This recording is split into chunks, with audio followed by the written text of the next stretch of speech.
خانم هستن که سعی در بچه دار شدن دارن و برای باردار شدن تلاش میکنن. خب بسیاری از این خانم ها ممکنه که درگیر یه سری مشکلات مثل مشکلات هورمونی، قاعدگی نامنظم یا مواردی مثل PCO باشن. پس دونستن دوره باروری میتونه بهتون کمک کنه تا با دقت بالایی برای باردار شدن برنامه ریزی کنید و حتی برای جلوگیری از بارداری هم برنامه ریزی کنید و از بارداری ناخواسته دوری کنید. همونطوری که گفتیم دونستن دوره باروری بهتون کمک میکنه تا از بارداری ناخواسته جلوگیری کنید. لایک یادتون نره. بریم سراغ شروع بحث جذاب امروز.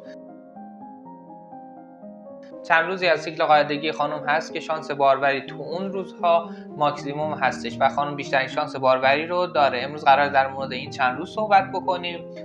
قبل اینکه بریم سراغ توضیح در این مورد چند تا مسئله بیسیک و پایه‌ای رو بگیم، بعد بریم سراغ بحث اصلیمون. خب سیکل قاعدگی خانم ها بین 28 تا 30 روز طول میکشه معمولا. در بیشتر کیس‌ها این مورد صدق میکنه، ولی رنج نرمالش بین 22 تا 35 روز هستش. بیشتر از 35 و کمتر از 22 معمولا پاتولوژیکه و باید تداخل درمانی بشه و به پزشک مراجعه بشه.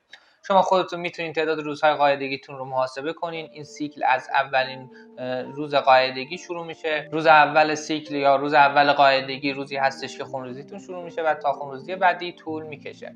خب مورد بعدی تخمک گذاری. در فرآیند تخمک گذاری تخمک بالغ که در داخل فولیکول اونم در داخل تخمدان ها قرار داره به حدی میرسه که باید آزاد بشه و توی فرآیند تخمک گذاری فولیکول پاره میشه، تخمک آزاد میشه و وارد لوله فالوپ میشه برای انجام لقاح با اسپرم و تشکیل جنین. تخمک گذاری معمولا 14 روز قبل از شروع قاعدگی اتفاق میفته. مثلا اگر سیکل قاعدگی شما 28 روز هستش، تخمک گذاری در روز 14 اتفاق خواهد افتاد. تخمک که آزاد شد، این تخمک معمولا فقط 2 روز قابلیت باروری داره و بعد اون دیگه قادر به لقاح نیست و از بین میره. وقتی بعد از نزدیکی اسپرم در داخل واژن رها میشه، این اسپرم ها به طور متوسط میتونن تا 5 روز در داخل بدن خانم زنده بمونن. با توجه به این دو موضوع، یعنی 2 روز زنده ماندن تخمک و 5 روز زنده ماندن اسپرم، دوره باروری از 2 تا 3 روز قبل از تخمک گذاری شروع میشه و تا 2 روز بعد از تخمک گذاری هم ادامه داره. این 4-5 روزهایی هستن که اگر نزدیکی در اون روزها اتفاق بیفته، شانس باردار شدن خانم ماکسیموم هستش. با این تفاصیل پس در خانومی که سیکل قاعدگیش 28 روزه، چون تخمک گذاری در روز 14 اتفاق میفته، دوره باروری از روز 12 تا روز 16 خواهد بود. اگر سیکل قاعدگی زن 32 روز باشه، تخمک گذاریش میشه 14 روز قبل یعنی روز 18 پس دوره باروریش میشه 2 روز قبل یعنی 16 تا 2 روز بعد یعنی 20. خب اگر سیکل قاعدگی خانم هم 40 روز باشه، تخمک گذاریش میشه 14 روز قبل یعنی روز 26 و دوره باروریش هم میشه 24 تا 28 سیکل قاعدگیش.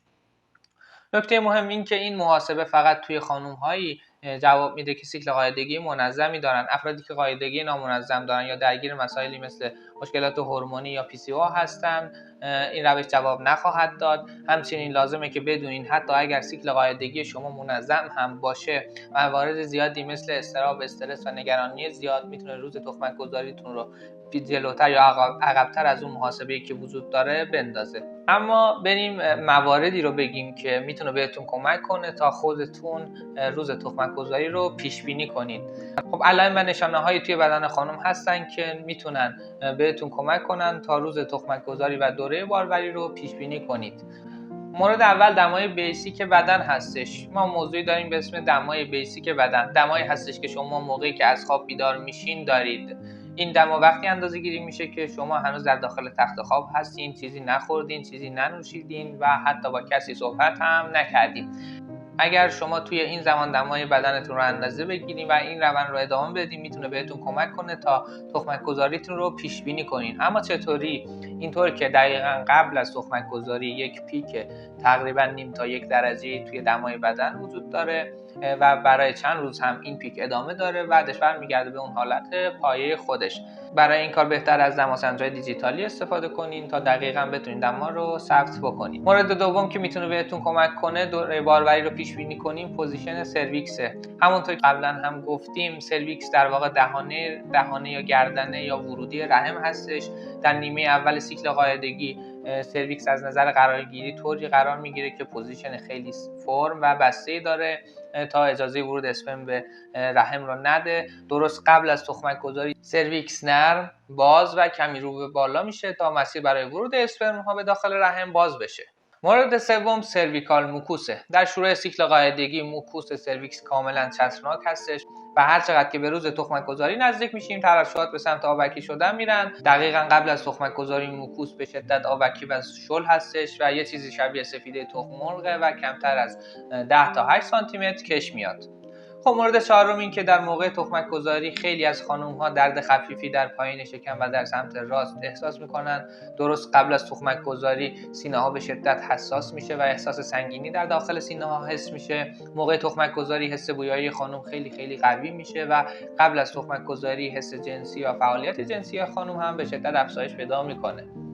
موارد تخصصی تر و دقیق تر برای پیش بینی تخمک گذاری هم وجود داره. مثلا شما میتونید از طریق سونه تخمدان ها و اندازه‌گیری قطر فولیکول ها تخمک گذاری رو پیش بینی کنید که این کار توسط متخصص زنان انجام میشه. خب موارد بعدی که خانم میتونه خودش هم استفاده کنه استفاده از کیت های رپید LH هستش که موقع آزاد شدن تخمک رو بهتون اطلاع میده. در مورد این کیت ها بگم که ما هورمون LH یا لوتئال هورمون رو داریم. این هورمون توی بدن در طول سیکل قاعدگی توی یه حالت پایا قرار داره. درست قبل از تخمک گذاری یک پیک شدید در غلظت این هورمون به وجود میاد و غلظت این هورمون به شدت در داخل خون افزایش پیدا میکنه. با افزایش غلظت هورمون هم در ادرار وارد میشه و با استفاده از یک سری کیت هایی که رپید میتونین هورمون رو در داخل ادرار اندازه بگیرین. اگر